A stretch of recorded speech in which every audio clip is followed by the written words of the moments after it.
Assalamualaikum warahmatullahi wabarakatuh. Perkenalkan kami dari kelompok 7. Di sini kami akan mempresentasikan hasil diskusi kami mengenai pembelajaran sosial emosional di LK 2.1, 2.2, dan 2.3.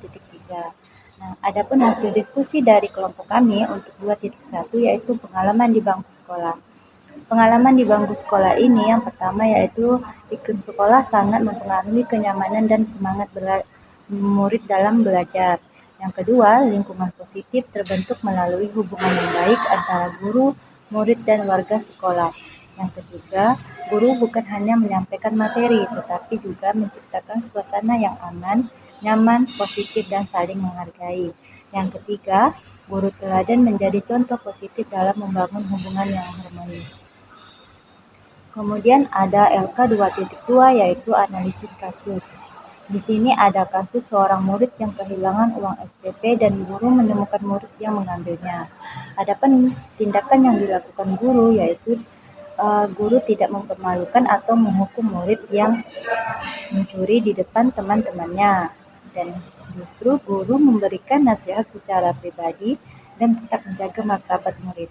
Nah, keteladanan guru tampak melalui empati dan kepedulian, pengendalian diri, dan kebijaksanaan dalam penyelesaian masalah. Kemudian ada LK 2.3 yaitu guru sebagai teladan. Berdasarkan pengalaman mengajar atau menjadi murid, tantangan bagi guru untuk menjadi contoh atau teladan khususnya dalam hal sosial emosional yaitu guru teladan tidak hanya menguasai materi, tetapi juga menjadi contoh dalam sikap, perilaku, komunikasi, dan pengelolaan emosi. Kemudian guru sebagai agen perubahan membantu murid berkembang, berpikir kritis, aktif, dan bersemangat dalam belajar.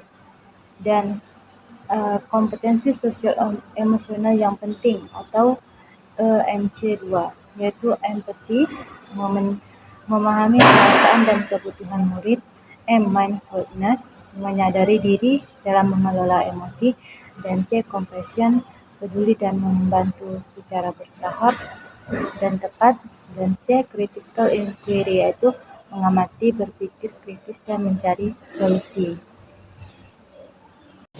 Baik, selanjutnya saya akan menjelaskan pembelajaran apa yang kami dapatkan dari film yang sudah kami tonton. Di sini film yang kami tonton adalah film Laskar Pelangi. Adapun pembelajaran yang kami dapatkan dari film Laskar Pelangi tersebut diantaranya yang pertama yaitu guru dapat menjadi agen perubahan meskipun berada dalam kondisi yang penuh keterbatasan, di mana guru dalam kondisi yang terbatas itu juga bisa menjadi agen perubahan untuk membuat pembelajaran menjadi ke arah yang lebih baik. Kemudian guru tidak menjadikan keterbatasan sebagai alasan untuk berhenti memberikan pendidikan yang terbaik. Jadi walaupun dalam keterbatasan kami juga belajar untuk tidak mencari alasan dan mencari solusi yang terbaik seperti itu.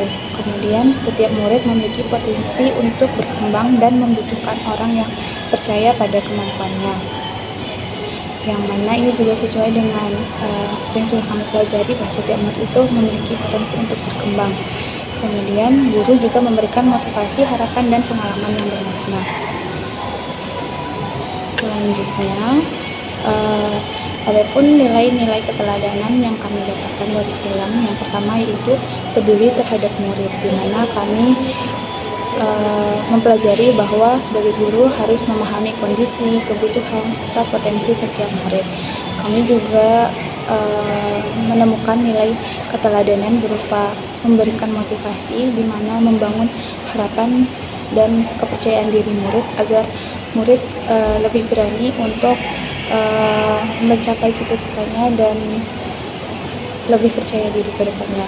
Kemudian nilai keteladanan selanjutnya adalah teguh menghadapi kesulitan, karena tetap bersemangat meskipun terdapat keterbatasan. Nilai-nilai seperti tidak mudah menyerah dan sebagainya.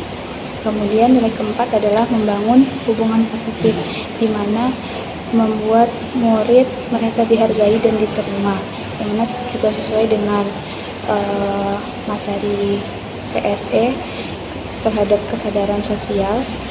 Dan yang terakhir adalah nilai Keteladanan berupa menjadi agen perubahan, di mana memulai perubahan dari tindakan sederhana menjadi hal-hal yang berdampak besar bagi kehidupan murid.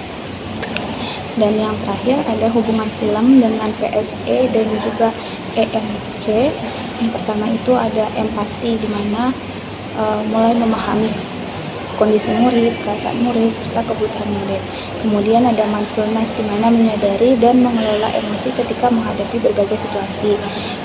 Kemudian ada juga compassion, yaitu menunjukkan kepedulian dan membantu murid terhadap menghadapi kesulitan. Dan yang terakhir ada critical inquiry, mengamati masalah, berpikir kritis, dan mencari solusi yang tepat. Gitu. Pada bagian ini kami melihat bahwa guru memiliki peran sebagai agen perubahan. Artinya, guru tidak hanya bertugas menyampaikan materi dan meningkatkan hasil akademik murid, tetapi juga memberikan pengaruh positif terhadap kehidupan murid. Guru dapat menjadi teladan melalui sikap empati, tanggung jawab, pengendalian diri, dan kemampuan dalam menyelesaikan masalah. Ketika guru mampu membangun hubungan yang harmonis dengan murid, murid akan merasa lebih nyaman, aman, termotivasi, dan terlibat dalam pembelajaran. Jadi, perubahan tidak selalu harus dimulai dari sesuatu yang besar. Guru dapat memulainya dari hal-hal sederhana, seperti percaya pada kemampuan murid, menunjukkan kepedulian, memberikan motivasi, dan menciptakan pembelajaran yang bermakna. Selanjutnya, komitmen kami sebagai guru adalah yang pertama, mengajar dengan empati dan memahami kebutuhan murid, kemudian mengelola emosi dan bertindak secara bijaksana, menciptakan lingkungan belajar yang aman, positif, dan inklusif, percaya pada potensi setiap murid, mengembangkan karakter dan kemampuan murid, dan menjadi guru yang menginspirasi murid. Kesimpulannya adalah, kami sebagai guru teladan ingin menjadi contoh yang baik, membangun hubungan yang positif, dan percaya pada potensi setiap murid.